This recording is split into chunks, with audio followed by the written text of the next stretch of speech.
Get out the insurance cards, get out the co-pays. The office is open, my friends. Brought to you by DrRoto.com. So let's get to it. Bring the pain!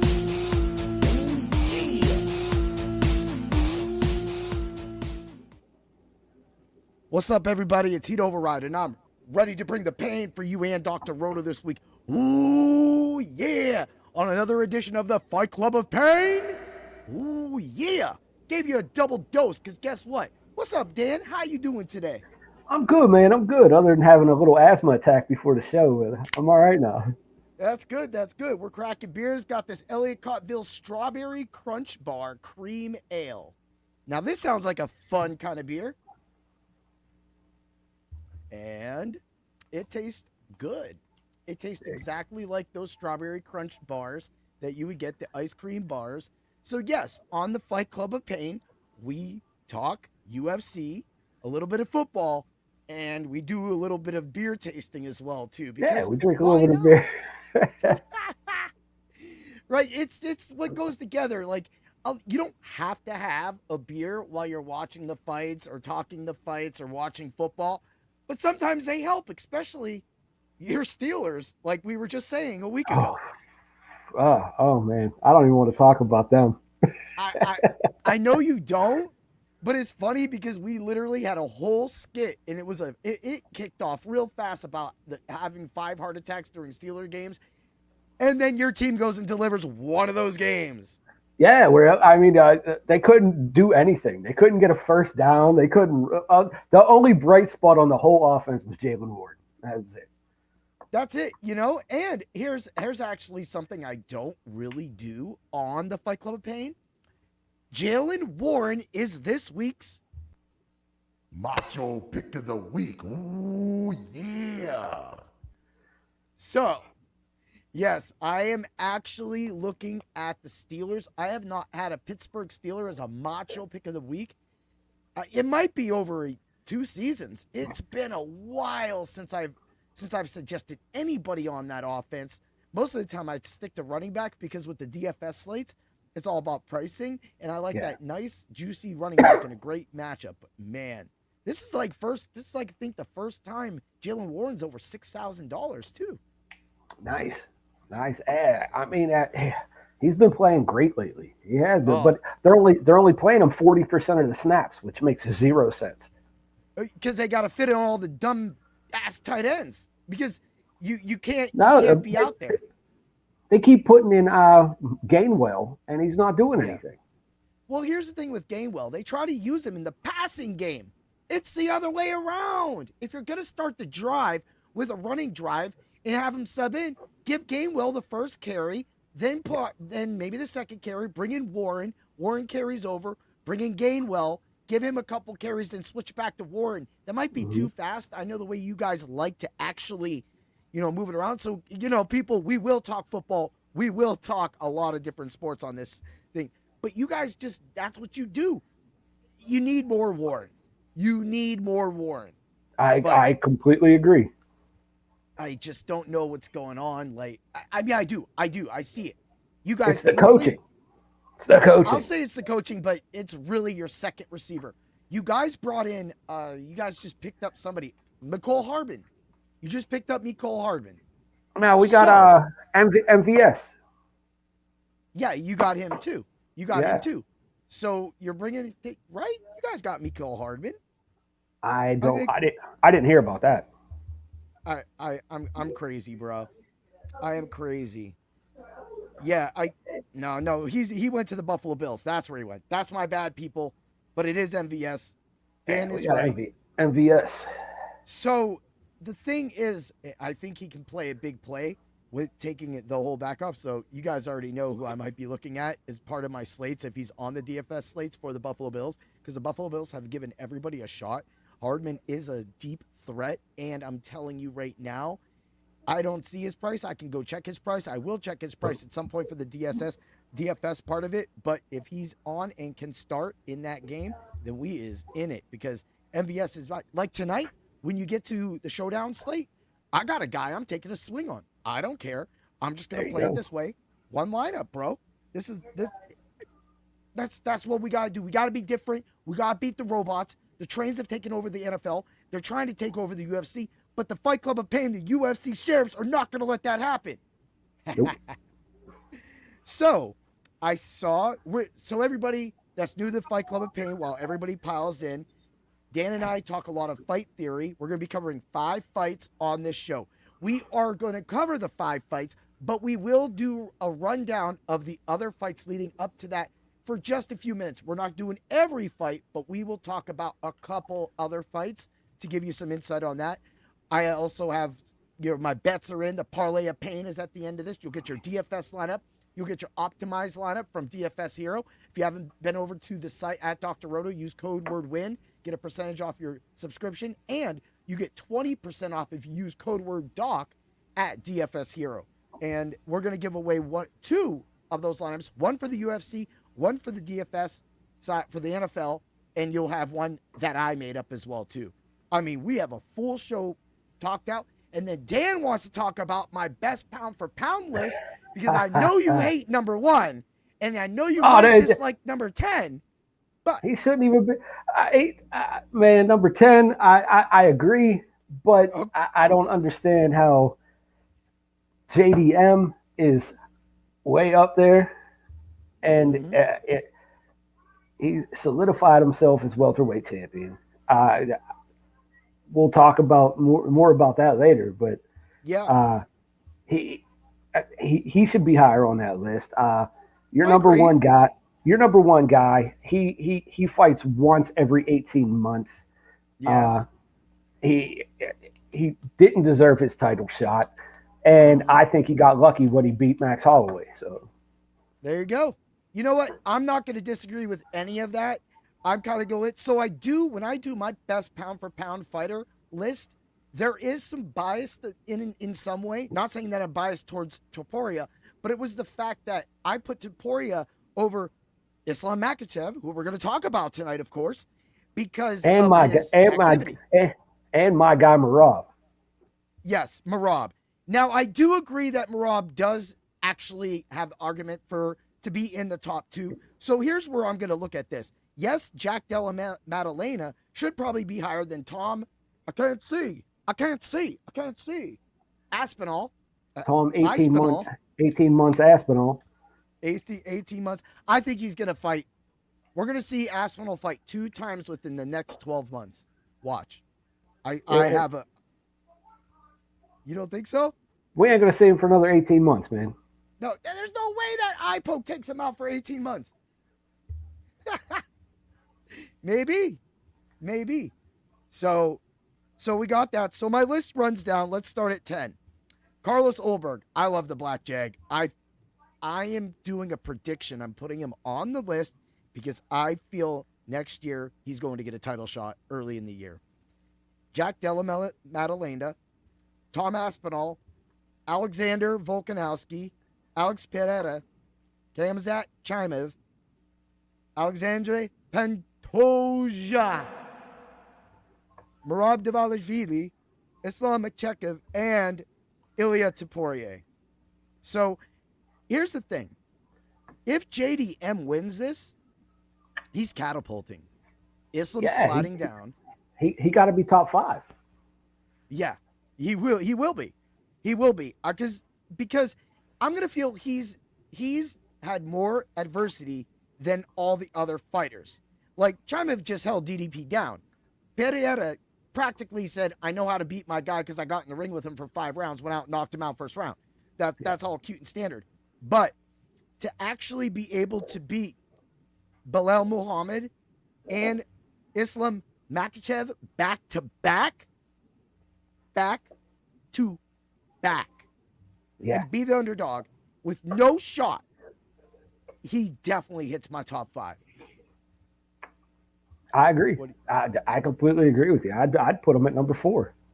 Number 4. Yeah, you could put him over Pantoja because Pantoja is kind of just wrapping up little dudes, right? But this guy's going through generational superstars. Yeah, but I mean, Pantoja's a stud, man. Pantoja's so good. See, it's hard when you get to the 5. Ilia Topuria is not in my top 5, so I'd put him at number 4. There you go. He's like number 12 to me. Well, I would say Islam would be slipping out if definitely he's not going to be over JDM. So that means he would definitely. So it would be easy. It would be. Well, it'd be Topuria, Dvalishvili, Pantoja, Chimev, and JDM. That would be my top 5. So after this weekend, you can get that at Dr. Roto as part of the blogs. It's free, and you can also check out the big lead on MSN Network. There's a lot of my work on there. A lot of the other guys' work as well too. You know, we're all chipping in a lot. So there's another guy I saw that was writing UFC on there, and I was like, hey, who's this guy? So I liked his review, but he's just your normal reporter kind of guy. We're the type of people that break the fight down and try to figure out a way to get a finish so that we can make all of you more money. That is what the Fight Club of Pain is about, and that is what we were talking about, making us unique. Do you want to weigh on that for a little bit, Dan? Because I know that you were talking a lot about that. What we were talking about yesterday. Yes. About what we do. I mean, I watch a lot of these guys that are out here, and I read their articles, and no one does exactly what we do. Like, no one really does the fight theory. They just kind of talk back and forth about the fight itself. Yeah. They don't talk about what these people are good at. They don't talk about their, what they're, subpar at. They don't talk about any of it. And I think for some people, they are scared to actually just say, like what I've been doing with the minutes. I was just like, last week, I was like, 3rd round, 3rd minute. Dude, I was close to the 3rd minute with that finish. I was close. I would have nailed that. Plus 600, but look, I didn't. So it was a wasted bet. But the thing is I only put 25% of a unit on that bet. You got to be smart. You can't just be like, I'm going to put $1,000 on the 3rd minute of round 1. That's a little insane. But if you got the money to throw away, if $1,000 is $10 to you, then by all means. If $1,000 is a penny to you, by all means. But I'm not that guy. I don't have that money. We try to build our bankroll at Dr. Roto through all of the sports, both NBA, NFL, starting with the MLB during the offseason with the UFC product now that we've added, and at the same time bringing in with the NHL. And and the F1. Dude, I can't believe I put together a racing lineup. What is that madness? And Danger won money with it. I'm like, I don't even know. I don't know. Again, all these people boo and toot their horns. It comes down to lineup construction. You just got to know lineup construction. That's it. And to know lineup construction, you got to know who to put in it. The DFS lineup, the DFS slate is hilarious because it's like they're all superstars. It's like you don't go wrong. You just take anybody. They're all over the place. Who's the soup can on the card, Dan? Oh man, I believe it is. What's his name? Gerald Mershort. And Gerald Mershort is our number one soup can. I will say this. I have fancied the submission GM3 bet because I know it's possible. And you might actually see that fight pop up somewhere. Might pop up somewhere. There's your clue.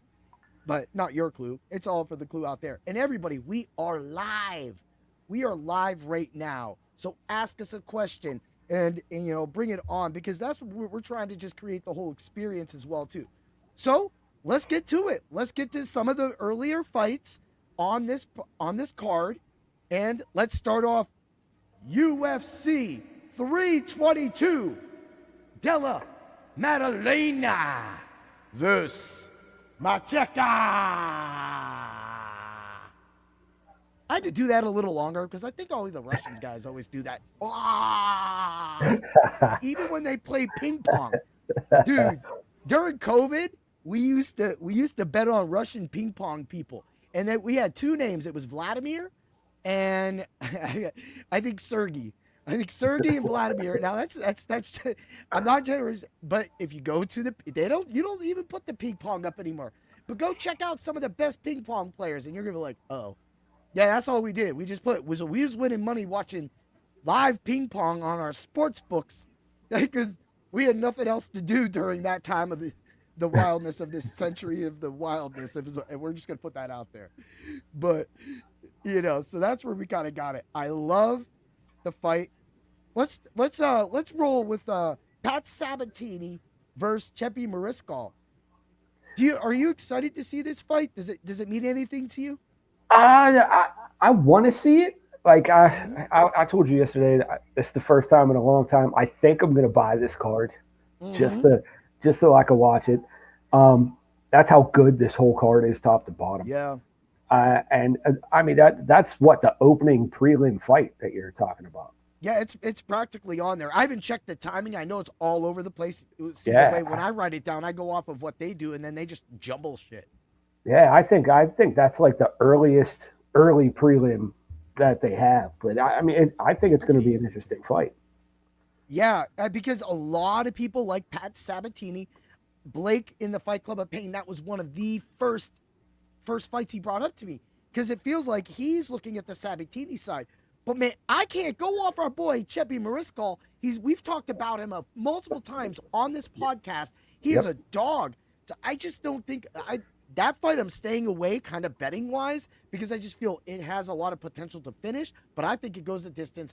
I don't want to play around with it.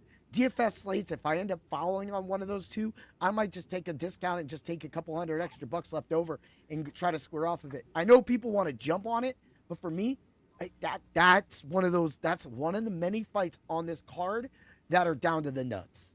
Yeah, I completely agree with you. I can't. And I gotta really say that we gotta feel like this is like a Christmas gift early from the UFC. Uncle Dana, thank you. This card. We have said this. We've talked about it multiple times over the past few weeks. And we have said that this is one of the best cards in the last few years, and I stand on that. Dan, do you stand on that as well? I do, man, from top to bottom. I mean, you got young guys, you got veterans, you got up and comers, you got Bo Nickel, you got a little bit of everything. Yeah, dude, you got it. Oh man, Bo Nickel getting taken off the main card, dude. I knew I was like when I saw people that someone listen to me. They had to. They were like, you know what? Chef Dan's right. That guy's got to go down. And I think they really got scared on the whole thing, the UFC, because they're like, dude, we can't put him up there. What if he just gets punched in the face by Vieira? Like Vieira, yeah. Like Vieira's just going to punch him in the face and he's going to fold. Yeah. Why would we do this? So, I mean, we might also just talk about that fight. We got Bo Nickel versus Rodolfo Vieira. Yeah. I'm telling you, dude, Vieira's DFS price is nice, but I think Vieira can win this game or fight. I think he will win this fight. I'm not saying it. I am leaning towards the Nickel side again. I don't want to do this, but when are you going to learn with Bo Nickel? It's a wrestler versus a BJJ guy, right? Yeah, but as soon as it goes to the ground, Bo Nickel doesn't know what to do. He just sits there. If I will say this, if Rodolfo can keep it on the feet, which it's probably not going to happen, but if he can keep it on the feet, he can definitely fold Bo in minutes, just like RDR did. Yeah. This goes back to one of the biggest hits. We talk about it all the time. I do. I'm just like, yeah, woo, plus 2,600. RDR, second round knockout. Woo, woo, woo. So that knee, man. You called exactly how he was going to do it. And the thing is that can happen in this fight. So that's why I say DFS wise, it is for sure I'm going to have Vieira in a lineup because I can't pass up the chance of Bo Nickel folding or yeah. Yeah, I mean, nickels aren't worth much. So yeah, not much. Both metal wise, they don't really have a good stock, and they both change wise. Someone's probably gonna go check the stock right now. They're like, "What's nickel at right now?" Yo, heat override. It's running at 0.148, and they're gonna be like, "I'm like, what? What are you talking about?" 0.148. That's Bo Nichols' win percentage. Oh, the Pennsylvania hero is being shot down. Another fight that is very intriguing is Aaron Blanchfield versus Tracy Cortez. Is this a fight that interests you at all? Yes. I really like both the women's fights on the undercard. I like the Hill versus Klein fight too. Yes. Mm-hmm. Blanchfield versus Cortez.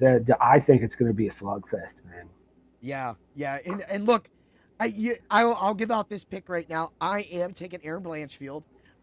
Cortez has won us money, but Blanchfield hasn't had a chance to win us money because of what happened with Macy Barber. However, I will say I've been watching Macy Barber's comeback.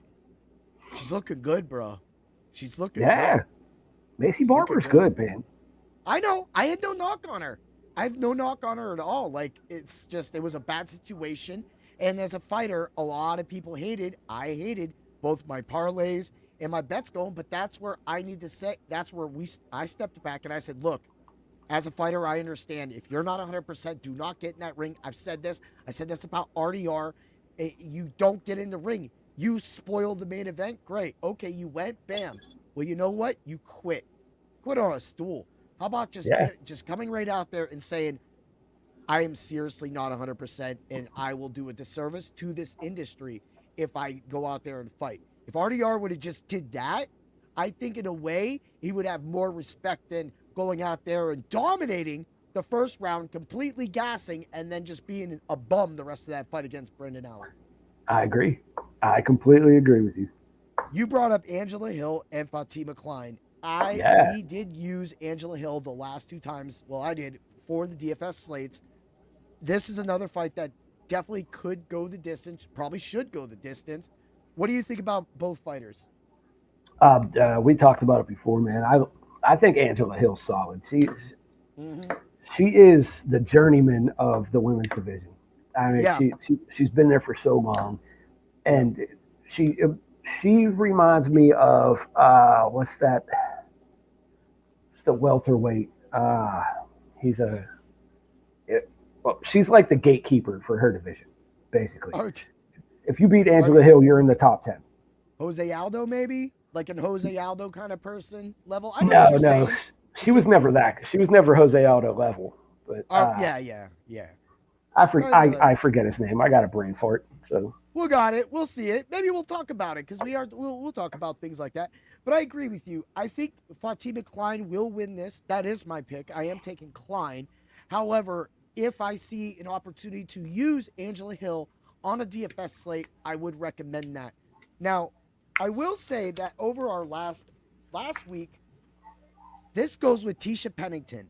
Pennington was 13% owned on the big slate on DraftKings. On FanDuel, she was 5% owned. She went the distance, and she scored 40 points. Now, 40 points may not win the entire slate, but what 40 points does is it's safe. And at 5% owned, that's lineup construction gold.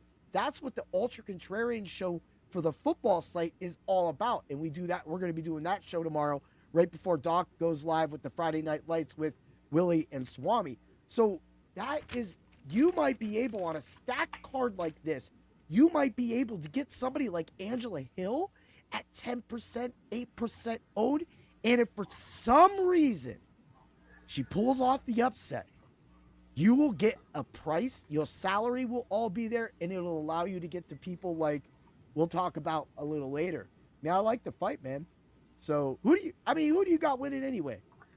I think Klein's going to win, but I don't know. I can't bet against Angela Hill because she pulls off some crazy wins that she's not supposed to win. Yeah. I'm crazy as hell too, and I'm probably going to go put a submission. That's what I do live. Of course, I won't be able to do that. I will actually be with you on Saturday. Well, right, Saturday. At 7. Yes. Yeah, we're going down to a point fighting tournament in Pittsburgh. So Dan is going to come in. He's going to chill out. I'm getting a knee shot tomorrow. So there's probably no way I'm going to be able to fight on Saturday. However, next Saturday, the champ is here. Woo! Grand champion. That's what we're doing. All right. Well, You know, another fight that a lot of people are very back and forth about is the Malcolm Wellmaker versus Cody Haddon fight. Yeah. Now, I know you know Wellmaker. He's one of my favorite new guys. But have you had a chance to look? I thought Haddon I thought Haddon dropped out and he's fighting Ewing now. What? Did I miss that today? Did you just school me? I think he's There's no fighting. way. I think he's fighting Ewing now. As of on here on the sports book, they still have Haddon on. So that actually might. Okay, so if that actually happens, then the parlay of pain might have some problems because guess what? I do have that as part of my things. But you know what? I'm still taking Wellmaker, no matter who he fights, as long as he fights. I'm still taking Wellmaker. I'm looking it up right now.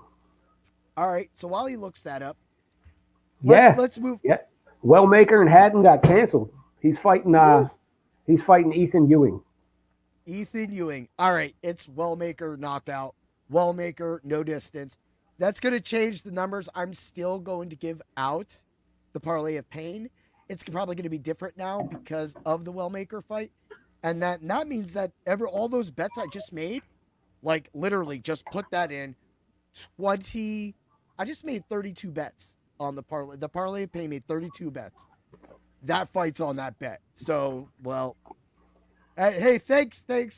I love it. That's why sometimes waiting to do this late in the week really does help us because I literally got out of work, ate, sat down, did all my stuff. I'm getting told that I've got a Colts player in my starting lineup.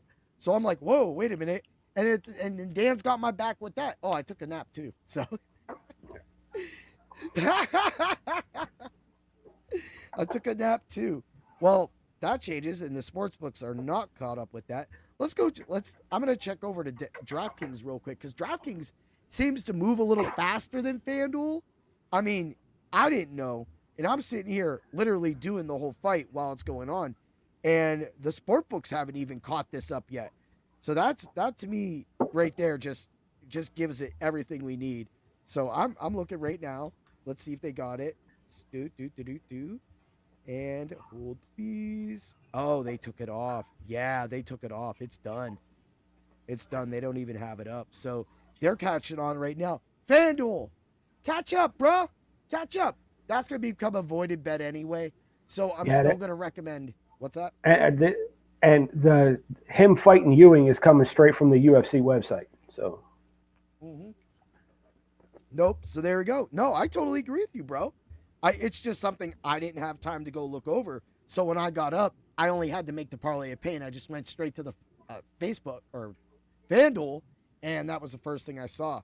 So, wow, that's awesome. That's fun. That makes it even easier.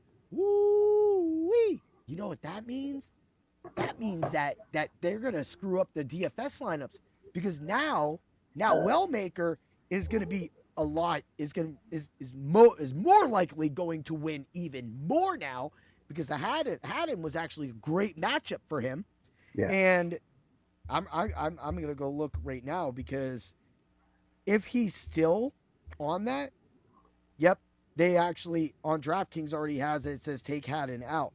But here's the thing, Wellmaker is 8,400.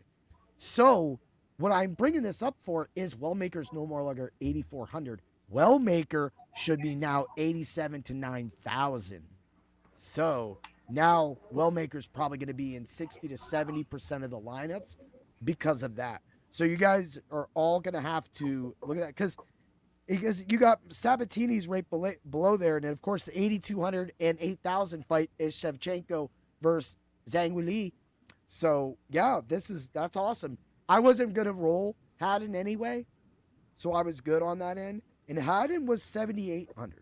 So it wasn't like it was flipped around, but it ended up working out for him. The only thing the DFS slates can do now is try to cancel it like they did that one time and try to reprice. Because that fight's going to, I'm telling you, Malcolm Wellmaker is going to knock him out. And he's probably going to knock him out in the first round. I agree with you. I'd take Wellmaker in that fight all day. Yeah, all day now. It's that, and like I said, I wouldn't even be surprised to see, like, now that I know that, Wallmaker's probably in 100% of my lineups. But, and again, he probably is going to be in 100% of my lineups anyway. Because you know I love the shit out of that guy. Yeah. You like him almost as much as you like Juice Box, man. Oh, my God. Juice Box. I love Julius Juice Box Walker. Julius Juice Box Walker, if you're out there, get on the Fight Club of Pain. I can't wait to have you. I want to interview you, man. I watch his Instagram, man, and he's just always having fun. He's training hard. I think he's got a fight coming up. I think he's trying to fight before the end of the year. I think he mentioned something about December, the December card. So maybe he gets on it. I think he deserves it. I mean, I like him. I think he's a good fighter. Dude, for a second, did you go back and did you watch the Josh Hockett rap? Did you watch that rap? You didn't? Oh, dude. No, I didn't get a chance.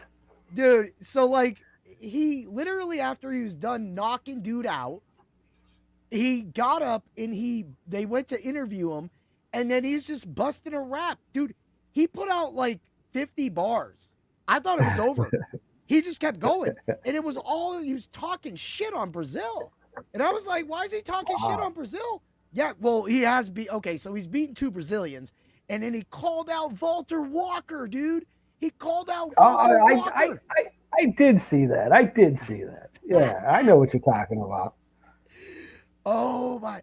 I would love to see Hockett versus Walker. They're probably going to give us that on. Like, I would do that as a main event. Hell, that's going to be a fight that's going to be over. It's going to be Hockett rushing and slamming. And then hook. Yeah. If he misses, he's on the ground. It's a heel hook. Heel hook. But it's funny because we need this fight to happen because Walter Walker literally had the internet moment of the year with Chocolate Pepper Pig. Yeah. And now we got this guy calling him out. He was calling out Hamdy. And we got this big, beefy battle about to happen. Except Walker's just a big-ass cut dude now. He looks good. Yeah. Ooh, man. There's so many fights on this. The Gregory Rodriguez, Roman Kopylov fight. This is the first time I get to watch Kopylov live. So that's going to be... yeah. You haven't seen him? Yeah. He hasn't fought yet. So I think he was supposed to fight earlier.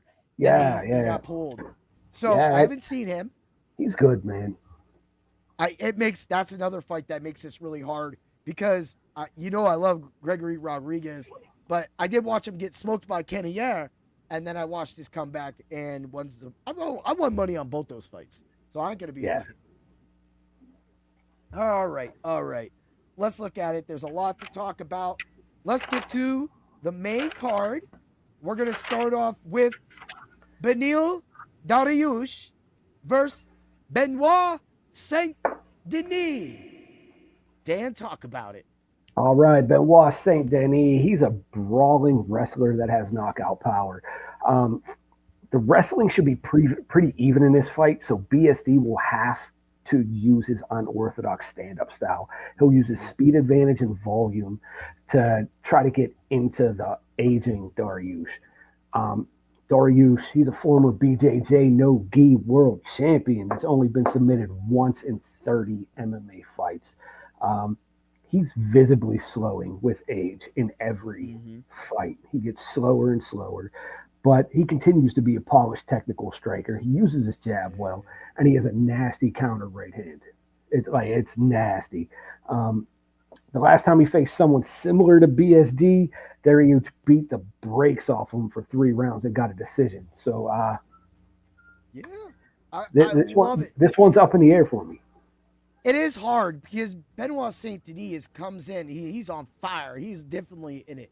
I do want to bring up for a quick second that, next to our burrito bandit, Kelvin Gastelum, Angelo on We Want Picks calling Benoit Saint Denis Sling Blade is the funniest shit. Every time I see him, I just see Billy Bob Thornton up in that shit with a beard. He does look like Sling Blade. He does. He look like Sling Blade. I'm just like, dude, this is so not right. It's just like that. It's got the under overlip. It's like, Yeah. I'm like, what is this man doing? He looks like him. He looks like French fried taters.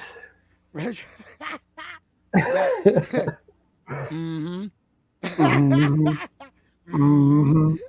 Oh my- Only on the Fight Club of Pain will you. I mean, other than we want picks, because I know Angelo has gone into a few rants about the sling blade thing, but it's still the burrito bandit is still our knight in tortilla shell, Yes, if we can say.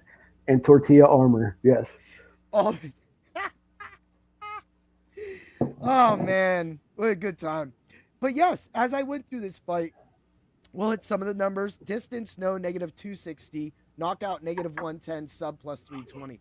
They are respecting on FanDuel all that both of these fighters can do anything, right? But when we get over to the Benoit Saint Denis side, money line distance, yes, is a plus 393 when you parlay that together. I do like the decision no bet because if you do the money line and the distance, yes, and get the plus 393, you do the decision no bet, throw a unit on that, right? You got everything you need for BST covered.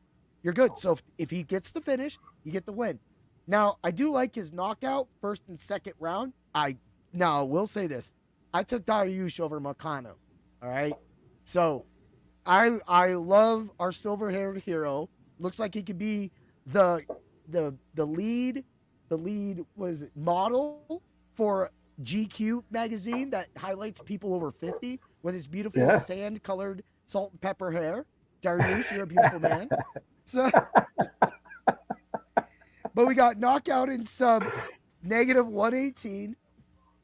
But I really love the second and third round sub with Benoit Saint Denis at plus 1300. That is a really nice third. Over on the Dariush side, second and third round knockout. I think this fight does not end early. I think these guys are going to grind. I'm going to give him his second, third round knockout plus 1200. Money line distance, yes, plus 422. Decision, no bet, plus 196. Knockout in points, plus 240. I think that. What do you think about this fight? Do you think it goes the distance? I don't. I don't think it goes the distance. Who do you have winning? See me. Dariush is a notoriously slow starter. He likes to feel out his opponent. Saint Denis, on the other hand, is a very fast starting fighter. Dariush has been hit and hurt in his last 3 fights. I don't think he has the chin anymore. I think BSD gets it done by second round TKO. Second round TKO. I love it. We're going to hit that too. That'll also cover the first and second round knockout plus 200. We're going to get all of you right now the second round knockout for Saint Denis. And that is going to be, where are they hiding it at? There it is. Plus 650. I love it. I'm going to mark you down for Don second. And for me, I agree with you. I'm going with Benoit Saint Denis. You practically just described Moicano, but in a faster, stronger, on a streak version in BSD. So if Dariush starts out slow, exactly what you were talking about, there is a chance there is a first round finish. I don't think it happens, but do you think that there is a chance? Do you think there is a chance for a first round? I'll ask you that. I mean, Dariush is really durable, but his later fights, he gets when he gets tagged, he gets hurt, and I don't think he's ever been finished in the first round, and I don't think that's going to change. So. Yep. All right, we got it. You got it. You going at that? If you definitely wanted to look at it and say BSD wins and the second round to start. That way, even if it goes distance, he wins. You win that bet as well, too. Those are some of the bets that I actually exploited last time. I exploited that last week with what fight was it? It was the it was Daniel Marcos. Daniel Marcos, because that was one of my biggest subs. I had the sub plus 1200 on Daniel Marcos, even though the knockout in points was part of the parlay of pain. I had the sub and I had Marcos to win, second round to start. That was a nice return as well too. So there's some really nice things. Just gotta watch the wording. Sometimes they word it right, or wrong and you don't understand it, you'll be throwing your money away. But I definitely love that play, and I agree with it. All right, man. Let's get to it. Let's get to the next match. Let's get to Leon Edwards versus the Fighting Nerds, Carlos Prates. Dan, talk about it. All right, I'm going to start off with the ex-champ here. He's coming off his first 2-fight losing streak, and he got choked out pretty bad by Sean Brady. He has championship experience and a well-rounded arsenal. His signature is his ability to control range with his footwork, and he uses that slick, varied striking combinations. Look for Edwards to manage distance with precise combinations and body kicks and try to frustrate Prates with his high fight IQ. Prates, he's 5-1 in his last 6, and all 5 wins were by knockout. He's aggressive, fearsome, and dynamic at striking. He has knockout power in both hands, and it only takes one shot. Yep. If he could stuff the clinch attempts and keep the fight in open space, it's going to be a long night for Leon Edwards. I love the way you said that open space part, because I could see Leon Edwards trying to cage push and try to limit that, but Prates is good with his knees in close too. But I think Prates' best game is to keep this striking. I will say the crisper of the two is Edwards when it comes to striking. So if you're looking at significant strikes, I could see leaning towards or taking a chance on the Edwards side. But I mean, you got it right with Prates. This distance, the sport books are a little confused on this one because they think that Edwards is going to go the distance. And both fighters have really bad sub lines, which means that they're both around plus 3,000 or more. So sometimes that's something to look at. I don't think Prates is going for that. Prates loves a knockout, as you were already talking about. The distance, no, is a negative 116. Knockout, plus 100. Better get it now, because that is what I'm taking. Sub, plus 1,400. Sometimes you just got to be safe and just take the plus sub 1,400, put a half unit down, and that way if something freaky happens, at least you got some of that money back. Under 2.5 rounds, I love plus 112. I don't think this goes 2.5 rounds. So, that being said, knockout round 1 and 2 for Prates. It's a 3-round fight. Yeah, that's why I say the 2.5 rounds. That's like giving you. That's another positive. So, you got knockout plus 100. Got knockout or under 2.5 plus 112. Sorry about that, people. Decision no bet on the Prates side, negative 330. Moneyline distance no, parlays together for a plus 134. Love it. I'll play that all day long. Knockout, the knockout for second and third round is plus 330. But here we go. The 3rd minute of round 2 for Carlos Prates to win is a plus 2,200. If we could just get this fight to the 3rd minute, we're under 2.5 rounds, and we got a plus 2,200 on them. I'm throwing a quarter of a unit on it. I'm going to round out with Leon real quick. Moneyline distance, yes, because I think if this goes the distance, that's Leon's best chance. Plus 244. Knockout second, third round, I don't think he's knocking him out. Is a plus 1,200. Decision no bet, plus 235. I like that. I think that's the safest bet on the Leon side, other than his knockout and points, plus 165. What do you hear from that, and who do you have winning? I hear that everyone thinks Prates is going to win. And, yeah, that's the way it sounds. But who I got winning? Leon Edwards has looked really bad his last 2 fights. He's looked slow, and he looks like a shell of his former self. I got Prates winning by 3rd round knockout. Woo-wee. Dude, that's going to be nasty. 3rd round knockout is a plus 850. That's crazy. That's why I threw that second and third in there at plus 233. Look, if you 25% all of that, you're going to have your way to explode it. But I'm telling you right now, if somehow in the way you're lost in all the sauce, of course, there's a subs-only Discord at Dr. Roto. You got to join. You would go where win. That'll get you a percentage off your subscription. But look, I love that right there. And third minute, and if we just go to the third minute of any round for Carlos Prates winning minute third round. So we got the third round knockout. So I will say third minute of any round is a plus 800. If you want to throw that on there, that'll go with the other bet. And then that way, whatever hits. But I feel that this fight is going to win. And you feel the same way too. Man, it's crazy, dude. That's one of those fights that was hard, though, because I did like Edwards. You took Brady. I'm a fan. I did take Brady. You did.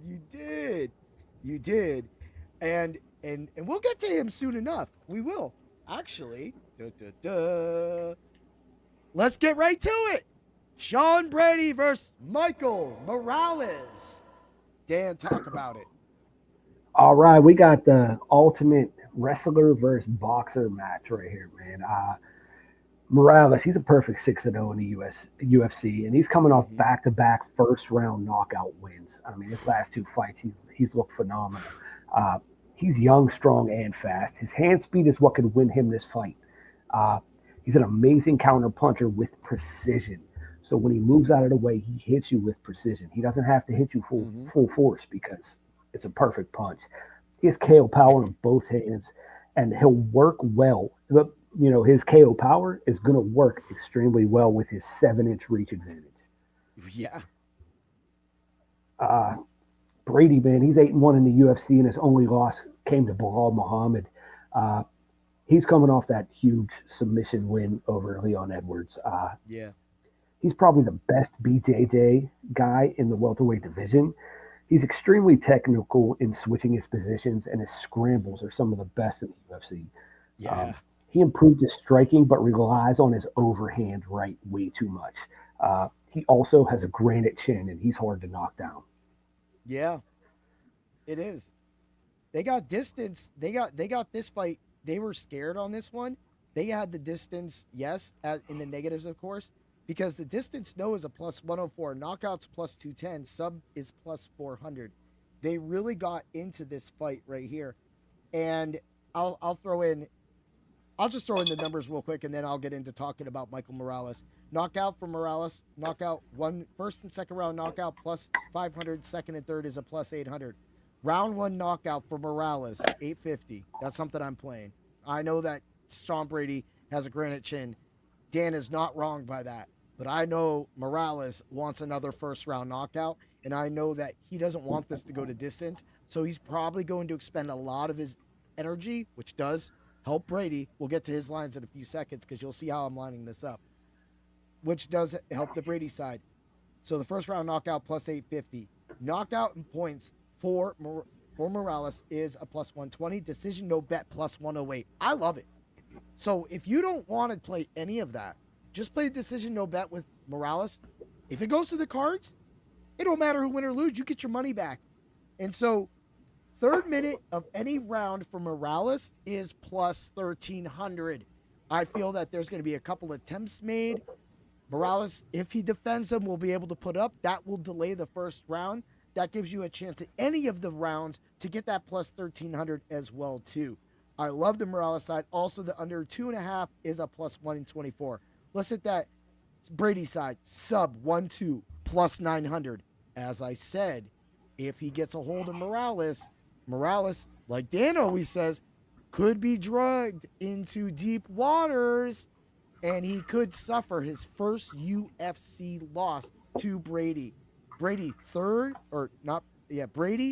sub plus points is a negative 105. FanDuel thinks that's happening. Knockout and sub is plus 250. Money line and distance no is a plus 220 as well as the decision no bet negative 138. I feel that Morales may have to blow his load early in this fight, even if he can go the distance, because I think the second to third round, Sean Brady he's going to run into is somebody he does not want to run into if he makes it to those rounds. What do you feel about that? I completely agree with what you said, man. I think Brady is the more polished fighter, and I think Brady has fought the better competition in the UFC so far. Yeah, so, I mean, we'll see what Morales has. I've never seen him pass the first round. Yeah. I've never seen him defend a takedown. I've never seen him get taken down. So I don't know what his BJJ is like. And it's Yeah. going to happen. It's going to happen when you fight Brady. Exactly. Now Morales is got some decorations as a wrestler with some grappling. So he does have that, but that's not who he is in the UFC. That's not who he is right now. He's a knockout artist right now. He's practically well maker. I love both of these guys. And for me, they're practically, yeah, they're of course they're two of the unbeaten guys on this card. So when I'm sitting back and looking at this is again, this could be a UFC fight night main event that we would all tune in to watch. And we're getting that as part of the main card of a super event for UFC 322. I mean, Bro, give it 2 years. This could be a title fight in 2 years. this could be where Morales goes back to the chopping block, maybe takes on some, gets back into a little bit of the wrestling because Brady dominates him, goes the distance, and gets that win on the judge card. And then he comes back. Of course, he'll get like a knockout in that time or 2 knockouts in that time, show that he's still good. And then next thing you know, boom, they're back at it, and the winner could be fighting for the championship. That is a possibility, man. I mean, this is welterweight at its best, bro. Oh, the welterweight division is so stacked. So stacked. We talked so much about that last week, just noticing all that going down and seeing it. It's like pure butter, man. Who do you got winning? All right. Like I said, I think Brady has fought the better competition, and I think he takes Morales into deep water, like I always say. And I got Brady by decision. Got it. And you got that parlay already, people. You got it, Brady. Money line, distance. Well, I actually gave you the distance. No, that was it. Yeah, I gave you the distance no on that. So I would, like, you could take the sub -105 and points. That also works, but we're going to go Brady. Dan's got Brady winning, and we got distance, which is a +136, equals a +164. It's free money. It's free money. Run it back. You want to be safe and just play the Brady side because Brady is, of course, like Dan said, the more polished fighter. You can play the distance no bet, -138. Run Dan's parlay, and you're covered all over the source of that. I'm putting that bet in right now. That's what we do. All right. Because the Showdown Slate starts in about 21 minutes, I will give out the NFL DFS before we get into the co-main event and the main event. So for me, this is my lineup. I'm going A.D. Mitchell as the captain, Drake May, Travion Henderson, Brees Hall, Patriots defense, Mac Hollins. That's my lineup on DK. Now, if we get over to DFS here, again, 20% using the code word DOC, we'll get you a percentage. We will get you that lineup as well as soon as it loads, which it has loaded, and it is simulating right now. So this is your simulated lineup. Let's see how close I'm in. May is your captain. Henry, Williams, Taylor, Diggs, Henderson. I do like that lineup too. I actually like that lineup. That's wild. But man, the Patriots are trying to show the Bills that they ain't the top of the division anymore. Josh Allen looks like a chump every week, Dan. Yeah. Yeah. All right. Let's get to it. So there you go, football people. Go put those lineups in. All right, let's get to what could possibly be one of the greatest female matches of all time. I say that light and with heavy heart. The champion, Valentina Shevchenko, versus the former champion moved up, Zhang Weili. Dan, talk about it. And Weili Zhang, she's 10-2 in the UFC, and she's a 2-time strawweight champion. She's making the jump up a weight class, and she's trying to go after that, second title. It's going to be a pretty close in the clinch because she's moving up the weight, and everybody knows Shevchenko is an animal when it comes to clinching. She's very strong, but we have yet to see her cardio moving up. Yeah. She packs power in her punches, and she can throw with the best of them. She has some of the best boxing in the women's division. Shevchenko, what can I say? She's the UFC women's flyweight GOAT. She really is. She's 14-3 in the UFC with a fluke loss to Amanda Grasso, and her only other losses were to the greatest women's fighter ever, Amanda Nunes. Yeah. That's it. She's only lost to Amanda Nunes and a fluke to Grasso. She has zero weakness. She has zero weaknesses inside the octagon. She has 8 KO wins and 7 submission wins. So she mixes up her game plan for everyone she faces. Watch out for her high head kick because Zhang is susceptible to them. She got knocked out by a head kick before for her title. And her question mark kicks are some of the best in the business. What can I say? She's the GOAT, man. She is. She is every part of amazing that amazing could be. She dances around like a ballerina. She is flawless. She is smooth. She is amazing. She is the best, as you said. 100%. 100%. Zhang, or I'll just say Weili, what I like about her is her tight body. Like how where Shevchenko has this nice let's say soccer girl body where she has this thin body but this nicely formed arms, and she has this kind of length with her. She knows how to use it. Whereas Weili is she's smushed and pushed together. She's just so strong inside. So I do want to see that adding the extra muscle, adding the extra weight, how that will translate for her. Yeah. You brought up the cardio thing. I think that adding muscle that fast could present a problem. When I was point fighting and I started actually getting bigger and badder before I started getting lighter, it was one of those things that I was do I go buff and have less movement, or do I go lighter and be faster? And for point fighting, you need speed. But for that moment when I was getting bigger and all that, it was harder for me to move. So, and then my stamina had to follow afterwards. Do you experience that in boxing? I mean, every weight class I fought in, yeah. Every time I jumped a weight class up, I mean, the older you get, you have to jump a weight class because I mean, it's just your body can't handle weight cuts. But the best thing about boxing, it's every 3 pounds. So there's a weight class every 3 pounds. Yeah.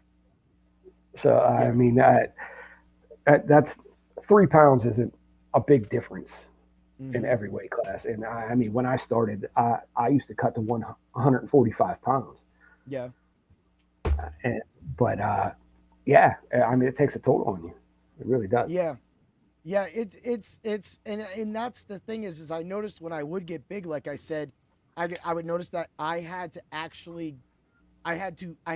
train my body to get used to that. Cheers. Here's the tangerine beer. Right there. Yeah, Nice. buddy. It's got a weird dude face on it. It tastes really good. I taste the tangerine. This is a good beer. It's a wheat ale. We got a wheat ale. So I'll get back into that. So I do worry about that with Weili. I think that, and I feel that Shevchenko should be able to handle it. This fight's going the distance. So we'll run through the numbers real quick. Distance, yes, negative 220, knockout plus 360, sub plus 480. They think it's going the distance. That's how you can make money if it doesn't go under. Sub plus points on the Weili side, which is I think where the Weili side would be, is plus 145. I thought that was really strange they had that low. Win, round 5 to start. Remember I was talking about that? So all round 5 just has to start. There could be a finish in round 5, or there could be distance, and then the judge score plus 185. Also, sub, I feel that the sub, if any finishing happens in this fight, and maybe I'm wrong, so I'll probably have the other bets, and those will go in the subs only Discord or Dr. Roto. Third, fourth, and fifth round sub for Wheelie is plus 1,900. Knockout, third, fourth, fifth round, plus 1,400. Money line distance, yes, is a plus 185. Why I bring that up is this goes to anything, and this will go with the next fight. When you move up and you are facing that weight class's badass, sometimes it helps a little to just knock them out. So that is Wheelie's side. I'm going to throw in the Shevchenko side, and we're going to talk about this fight. Moneyline distance, yes, plus 137. Both are in the positive to go distance. Just play both. If you don't want to play anything else, play both of those. Play the both decision, no bets. I'll tell you how to play that in the Subsoli Discord, and you're going to make money from this fight. But I will tell you this. Third and fourth round, fifth round sub from Shevchenko was plus 2,000. Third and fourth, fifth round knockout plus 1,800. Knockout, which I think Shevchenko has, you brought this up, with the head kick. That's why I love you, Dan. I love the shit out of you. Knockout in sub is plus 250. Money line distance, no. Just in case you want to get it, or no. Knockout in sub is plus 440. I got messed up on my little area. Knockout in points is plus 100. And on DraftKings or FanDuel, Shevchenko knockout, Wheelie sub is a plus 430. I love those little bets. And who you got winning? I can't go against it, man. And still, Shevchenko by decision. Shevchenko by decision. Dan, you got it. You're probably right. I told you prior to this podcast that I like Wheelie. I've been looking at Wheelie and now talking with you, and this is why I love what we do. That I am going to take Shevchenko also. Right. I was going to take Wheelie because of that move up, and of course, like how dominant she was and how gritty, how like Aaron Blanchfield she is, right? Yeah. That chip on your shoulder. But I think sometimes you have a generational superstar. They literally just showed the picture of Shevchenko's belt room, and she literally has a belt missing. She's the only person in the UFC with 8 rubies on her belt. Mm-hmm. People, that is generational. That is like Michael Jordan type shit. People don't give the UFC fighters enough credit. The only people that do are the UFC fans like yourself and many new fans like myself that actually get to witness this greatness. I missed George St. Pierre. I missed that. And that's bullshit. But here I am. I'm sending you bets from. Go on. You missed my favorite female fighter of all time, Joanna Jędrzejczyk, man. Yeah, you missed her fighting too. I sent you the fight of her and Weili the other day. Yeah. And here I am sending you freaking knockout and subs with Jorge Masvidal because I knew about Masvidal, of course, because there was just something going on. Just like he was just there. He was all over the place. So I was like, okay, like I saw that. That was, of course, 2019. And that's where it was like I started actually like, oh, I could bet on this. This is a big fight. What's this? Knockout. I'm going to play that. And then I didn't really stick to it. But I should have. But, of course, COVID and everything kind of happened after that. But to me, I missed some of the great ones. Even John Jones. I've not seen John Jones fight at a live event. You missed Robbie Lawler's prime. You missed the war with Rory McDonald that he had. I see. Dude, if you go back, that is the best fight I've ever seen in my life. You've said that, and the highlights of Robbie Lawler are amazing.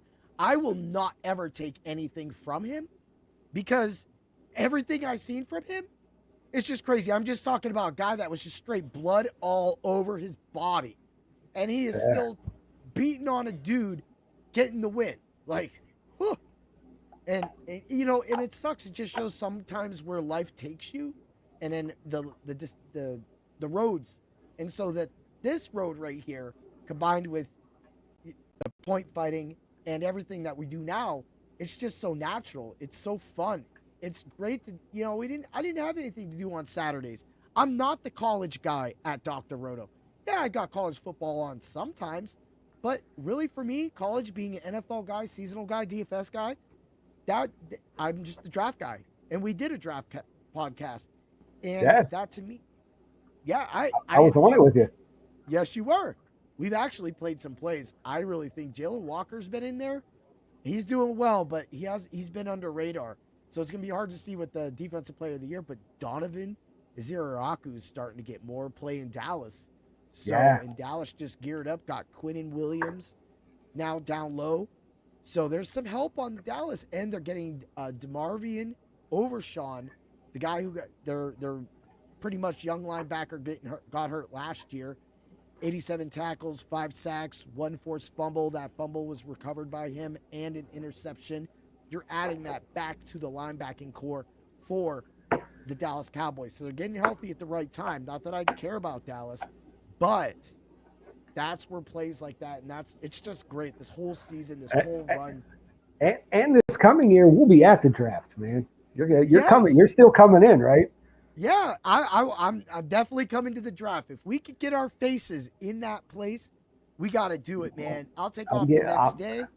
Yeah, I'll go Thursday and Friday. I'll go day 1 and 2. Day 1 and day 2. Hopefully it doesn't rain either one of those days. But day 1 is the action that we definitely need to get at that. Hey, people, get over to Dr. Roto. Make this happen. Let's follow, share Dr. Roto on the YouTube, on Facebook, on the X.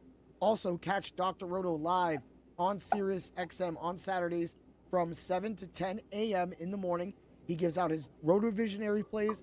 He has multiple guests on from 1 week season and from DFS Hero. He has Trevor on a lot as well, too, a lot of our DFS experts. So you definitely want to get over to Dr. Roto, one of the most likable people on Sirius XM and one of the best minds. So he provides his format for us and for everybody. But also, I got to say, Sirius XM, it's time to get some UFC on there, bruh. Let's get some UFC. Because why would you want to miss out on a match like we're about to talk about? In this corner, we have the welterweight champion, Jack Della Maddalena. In this quarter, we have the lightweight champion, Islam Makhachev, former, moving up to take his throne across the gods of the galaxies. Dan, defend your fighter. All right, man. You gave me Islam Makhachev. He's 27-1 in his MMA career. He defended his lightweight title 4 times and has wins over Moicano, Poirier, Volk twice, Oliveira, Dan Hooker, and my man King Bobby Green. Now he's looking to move up and be a 2-division champ. Makhachev is a suffocating grappler that excels in denying people space. He constantly pressures and times his entries for clinches perfectly. Expect Islam to push to the cage, mix in strikes, and work for takedowns endlessly. This Dagestani is a former champ for a reason, and we're going to find out why he's going to be champ again on Saturday. Ooh, yeah. We got this guy over here, the champion, the guy that nobody cares about, Jack Della Maddalena. Hold on, check it. Birthright. Giacomo Della Maddalena. 18-2. He's from Perth, Australia. Perth. So many different wrestling events and UFC events, but nothing more glorious than the welterweight champion himself right now. He's from scrappy MMA. With those 18 wins, he has 12 knockouts. He's got 2 subs. He's got 4 decisions. He don't like to go the distance, but guess what? This man does go the distance. That's how he got Belal. We almost forgot about the name Muhammad. But man, he's got a match coming up for him. With an 18-win streak going on right now, he started out as a rugby player at the age of 6 to 12. He played, and from there, his brother inspired him to get into the MMA, which led him down this road crooked nose and all, left eyes and weird noses. My guy's going to try to defend. Makhachev may have a better takedown than Belal. But one thing JDM has that a lot of other people have is gut, will, hardworking, desire, and true championism. JDM is going to go into this match with the world against him. He's been there. He's done that. And I hope he does it one more time. Dan, talk about it. All right, man. This is we talked about this for the last Yes, 3 we did. weeks. 3 weeks. I love this fight. They're two of my favorite fighters right now, and my favorite fighter right now is JDM. Yeah. He is boxing personified. Look at even if you look at his face, you don't know he's a fighter. You see his face, that man can fight. Yeah. That's it. That's all you say. That man can fight. He does. He's not scared. He shows that he's ready to stand in the middle of the ring and bang. He has the best boxing and hands in the UFC. I'll say it. He's better than Ilia Topuria. He can box better than Ilia Topuria. He's crisp. His footwork, the way he slides in and out, he moves more like a boxer than he does an MMA fighter. That's 100% fact, Dan.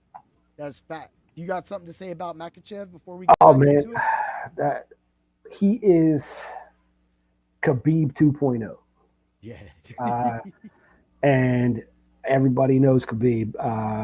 All he wanted to do was smash people. Smash. Yeah, he just wanted to smash people. He's the type of guy that takes you down, beats you up, and talks to Dana White while he's beating you up. Yep. Mm-hmm. Oh, that he does. Yeah, he'll turn his head, talk to Dana White, and then continue to beat you up while holding you down. That's the Max Holloway type shit, bro. Yeah, he is smothering. These Dagestani guys, man, they will smother you. But the best thing about JDM, he knows how to get up. Mm-hmm. You're right. He proved that against Bilal Muhammad. He gets taken down. His scrambles are good, and I think he is. I think he's good enough to get up against Makhachev. And look what the smaller Volk did to Makhachev, and now JDM is training with Volk and Volk's trainers for this fight. See, that right there just shows what and why the Fight Club of Pain is crazy as hell. Because what you're saying right there and what you're bringing out right there. Now, I've listened to a few of these things, and one person is in particular is worried about JDM getting up because of the transition and how aggressive Islam is with his submissions, and how that'll be during that transition is right when Makhachev will probably jump. So I feel that that's it, but I still feel that bringing up Volk was a good thing because the size difference isn't there anymore. He's got to take on a man his size. And possibly bigger man. Yes, he is a bigger man. Do you think that that's going to pose a problem in some way? Or you think the takedown and the way, what makes Makhachev perfect on his takedown is that hip turn, because that's what the greats have. They just don't go in and go, right? Yeah. They grab, they rip, they dump, and they turn. Yeah, I mean, wrestling and sambo are two different things. That's what those Dagestani guys do. They do sambo, and sambo is just a more violent version of wrestling. That's all. There's more violence in it, and that's what those guys are good at. They start doing it before they can walk. Yeah, I mean, you got to think about this. Like I say this all the time. The people who get trained more, and this comes from a Jet Li. You know, when he was one of his older interviews, he talked about growing up and how when him, and then this also goes for Jackie Chan. Yes, here goes some stuff for you. How they had to choose either dance or kung fu, and then Jet Li from there, went on to be a wushu champion, and Jackie Chan is possibly probably the best kung fu martial artist of all time, film-wise. Now, I know that people out there, if I hurt anybody's feelings about Bruce Lee, just go do the math. Bruce was amazing.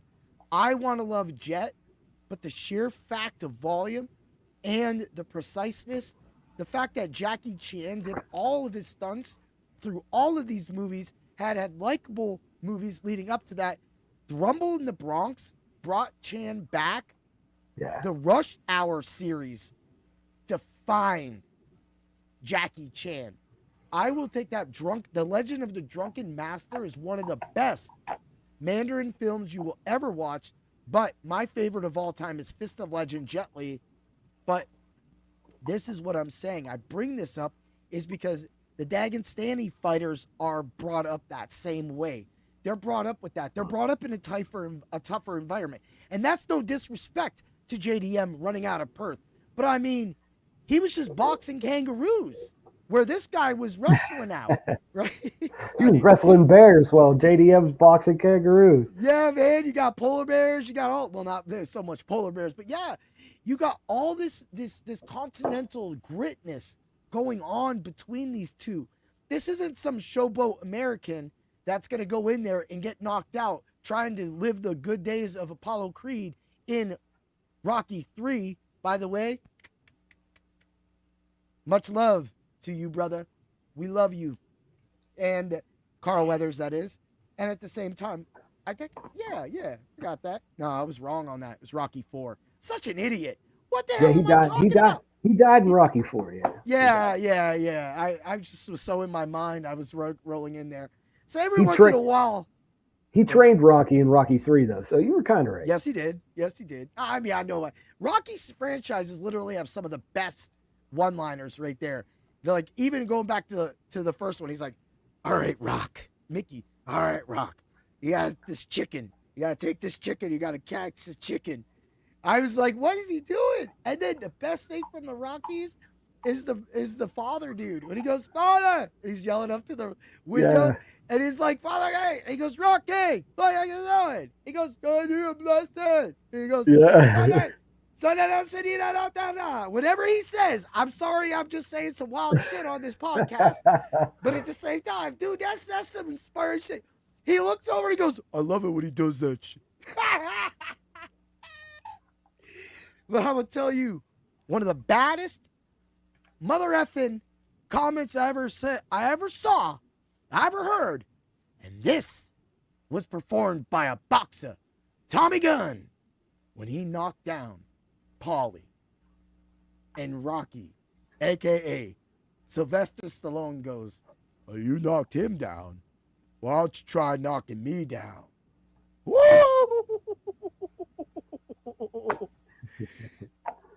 I bet nobody thought that was coming today. I don't even know what my that was Rocky 5. That was Rocky 5. That was Rocky 5, dude. And by the way, Rocky 4, he was practically when he fought, dude, he was in Russia doing some Dagestani ass shit.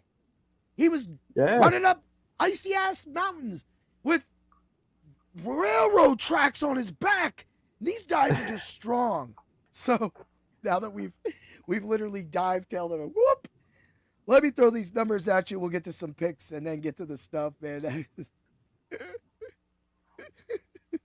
times. Distance, no, -160. Knockout, +240. Sub, +180. On the Islam side, knockout, second, third, and fourth round, +1400. Love the number on that.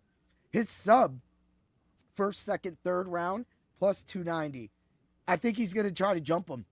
Just like I said with Weili Zhang, if you're going to make a statement, Makhachev is a statement dude.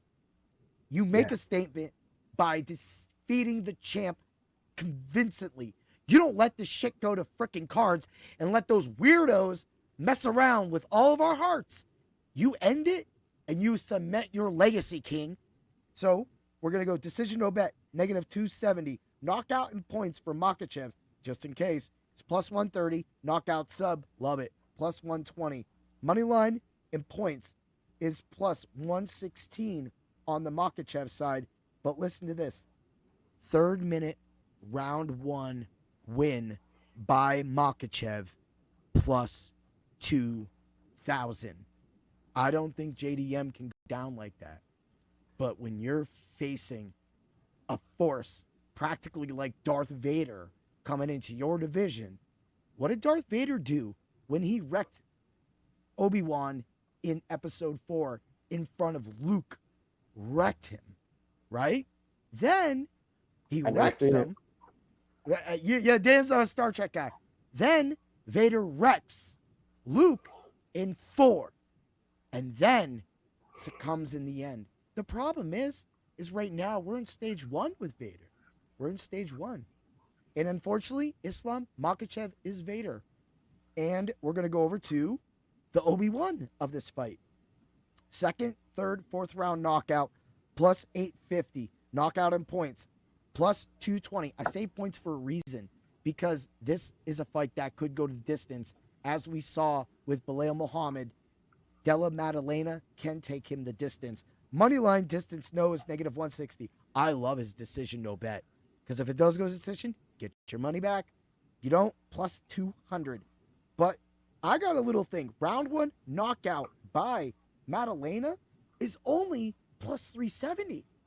I was like, why is that so low? That's so crazy. So winning in the first 3 minutes for Maddalena is a plus 2,500. Plus 2,500. So if he can knock him out, that would be probably his best. Both knockouts, 2nd minute of round 1. That means both fighters. This is a special on FanDuel. Both fighters get a knockout in the 2nd minute of round 1 is a plus 2,500. I'm going to bring this up too. 1 plus 1 knockdown in this fight period is a negative 120. Somebody's hitting the canvas. Somebody's going to hit the canvas at some point. That knockdown at negative 120 is easily a 2-3 bet prop. Now, we got JDM points, and we got Makhachev submission, plus 190. And right now, until they change it, under 3.5 is plus 120. Dan, the numbers are kind of crazy. They're working us in a certain way. What do you think about that? And who do you have winning? I think everybody thinks this is going the distance. I don't think a lot of people think either of these guys are going to either tap out or get knocked out, because neither of these guys really ever have. Yep. Well, Makhachev Makhachev did. Out and subbed. Makhachev got knocked out also. So I mean, yeah. But still, it's been a long time, people. In the UFC, sorry, in the UFC. No, you're good. I wasn't trying to correct you or anything, brother. I'm not that good. But I don't see much of a difference.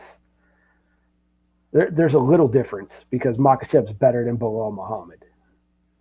But I think this fight goes the exact same way as the Belal Muhammad fight did. Yeah. I got JDM winning by decision, and still. Woo! Oh, this fight has everybody twisted, everybody on it. That's why I brought up the money, the knockout and points, because I just rather play that. I probably knockout and points on the JDM side. He's not going for a submission. You talked all about those boxing skills. We talked about where he came from. We talked about how hard he is, how hard-nosed he is. No pun. Yeah, I just how crooked nosed he is. How crooked nosed he is. He's in a and this, you could just play those 2 bets. You're covered on the JDM side. Run over to the Islam side. That's why I really like even Islam side. Get over to the I love that bet with the JDM points and the Islam Makhachev sub prop, that special prop at plus 190. I really like that. That's really like a nice kind of bet that you can see either fighter getting, because one can go to distance and get the points. Who cares about the knockout? And do that. So there's a lot of fun bets to play with these fights, and that's why I just wanted to bring out a few of the fun bets tonight and trying to add, because some of the minute finishes, yeah, I'm trying to be badass too and trying to be like, look at that 3rd minute, 3rd round, 2nd round, look at that, bang, 2,800, right? Trying to be that guy too, but at the same time, we're also trying to be safe. Dan pulls out a lot of safe. Man, I came into tonight a JDM fan. If this bites us both, then it bites us both. I'm going to go JDM. I just love that this is one underdog that I want to see win. And it's not anything about it, even though I used the Star Wars reference, and that's most likely going to happen. I'm still going to say that there's hope. A new hope. And I see where you went with that. A new hope. And if JDM can be the new hope for the welterweight division and beats Makhachev, then maybe Makhachev and Muhammad wrestle. Maybe Makhachev and Brady go at it. Maybe Morales and Makhachev. Who knows? With this division, the matchups are endless. And this fight is going to be endless, man. Oh, man. This fight is so hard to pick, man. It is. I love both these fighters. If you watch the show, everyone knows I love the Dagestani fighters. Yeah. But Boxer's got a special place in my heart, man. And yeah, he's the boxer. If one of us was actually, that's why we just need a wrestler sometimes to come in so he can take the wrestlers all the time. But we're over here, we're just strikers. And you have the wrestling background, though. You got the wrestling. I did wrestle. I wrestled from the time I was 10 until high school, senior in high school. So Type of wrestling that I like to do is consist of like superstars, like that pussy ass dude. Yeah, it's not the Macho Man. It's all the other guys that used to wear the fanny pack. It's a little too late to talk, but he's up here having a beer with me. Yeah. But at the same time, I was giving it like a half one there. Dude, no, the guys in the Zumbas and the muscles, and I know what you're talking about. We got it. All right, it's time for the DFS play of my lineup of the week. This is DK. We're gonna roll up in, bang. Let's hit the DFS hero one first. Actually, no, I hit that. We're gonna say my lineup first. Protez, Wellmaker, Wheelie, JDM, Morales, and Sasukev. Did I say that right? Sasukev. Yeah, Sasukev. I got that. I love that lineup. I love that. That's everybody I love.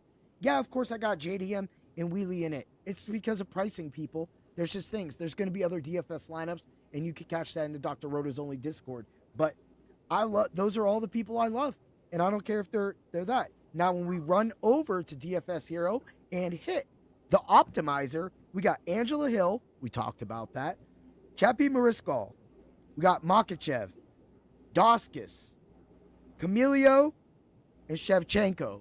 So literally the optimizer is going against what I went with. Of course, I'm going to have Shevchenko and Makhachev in a lineup. And now that you have that lineup, you have it. But because you have to pay up for all those fighters, they had to go cheap with Mariscal and Doskis, which that's going to be a great fight too with GM3, Doskis and GM3.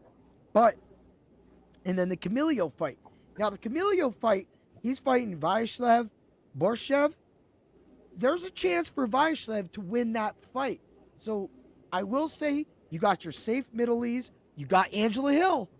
Straight boss, probably going to distance, chance to win. And then you got your retaining champion and you got your new champion.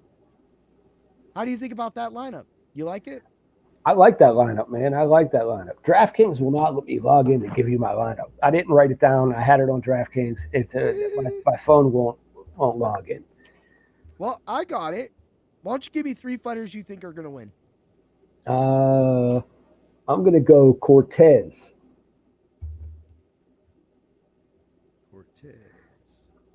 I want to go Wellmaker. Boom. Got it. And I'm going JDM. JDM. Get those savings. Those are the 3 guys that you think are going to win for sure. So that's going to right there.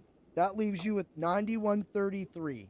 So you're up around Suricave, who is 9,800, the most expensive guy. You got Bo Nickel at 9,100. No, let me get the guy he's fighting though. Vieira 7,100. So you want to go Suricave then?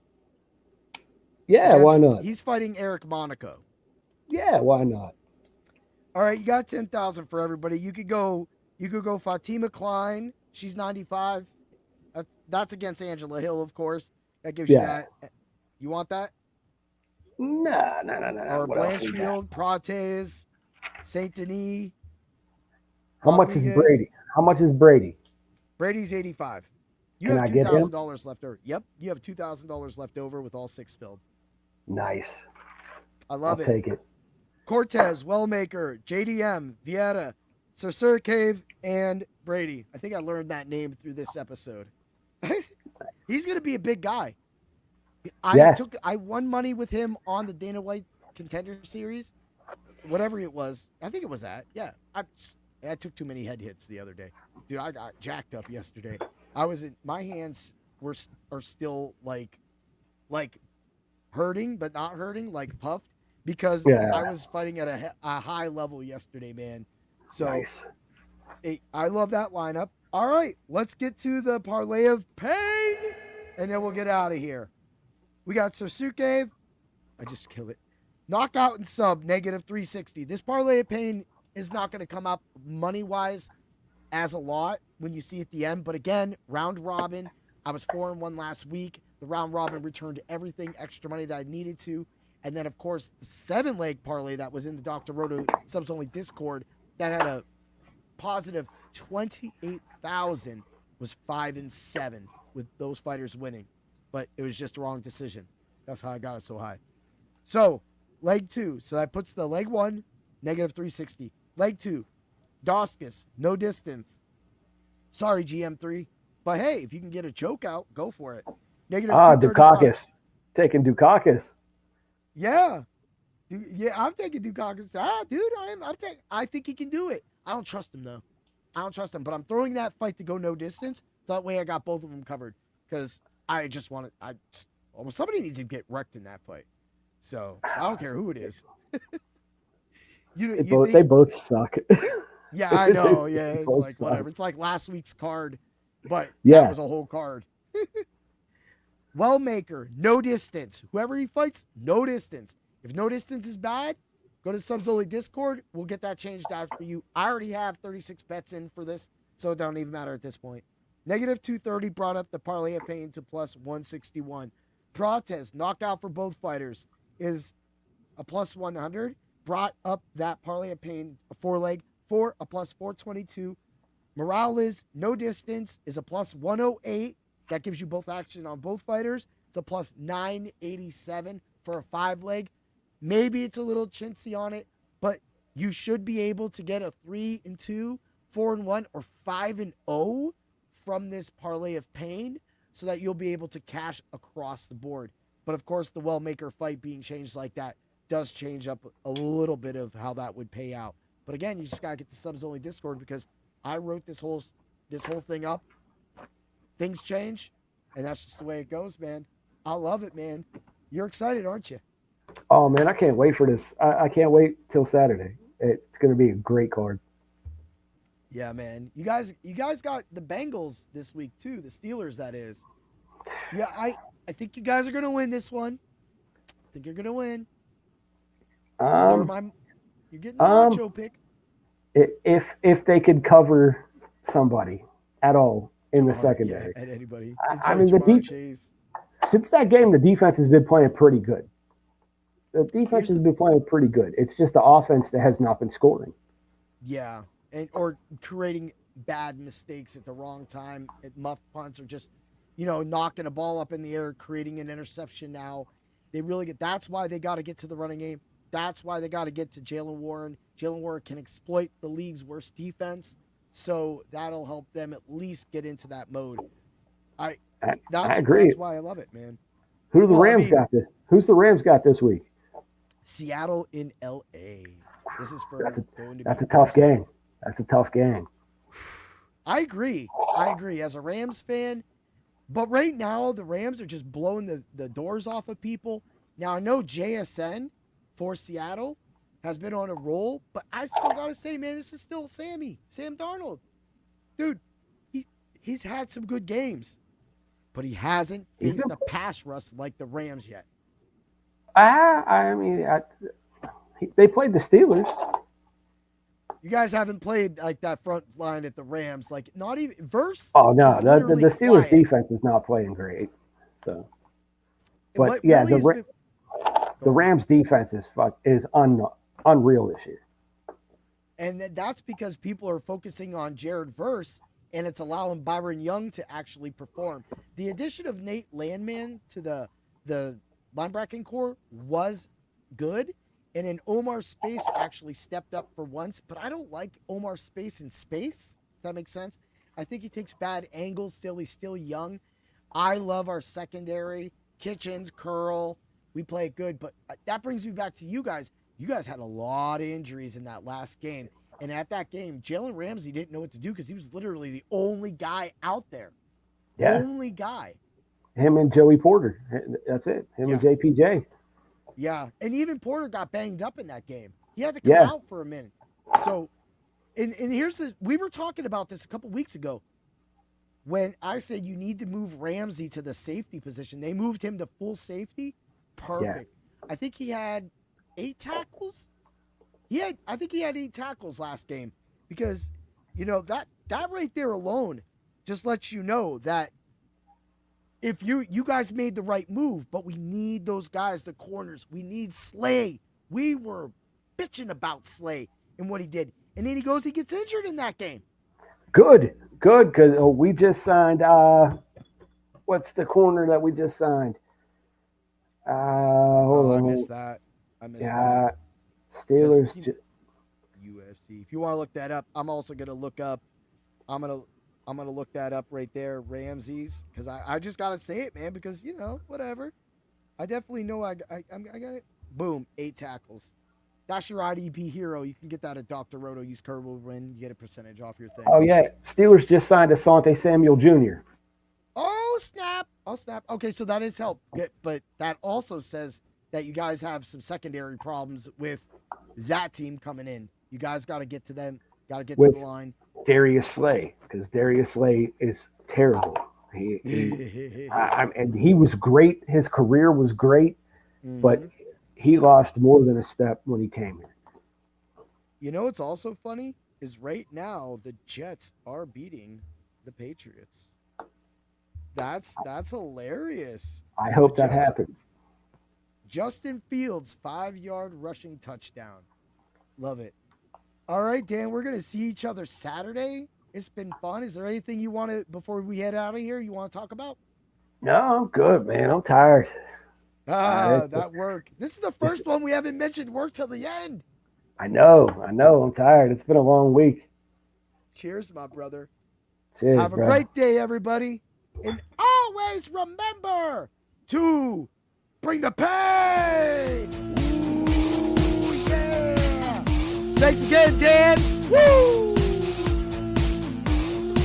Thanks for stopping by the office. Get your fantasy prescription by subscribing to the channel and checking out drroto.com.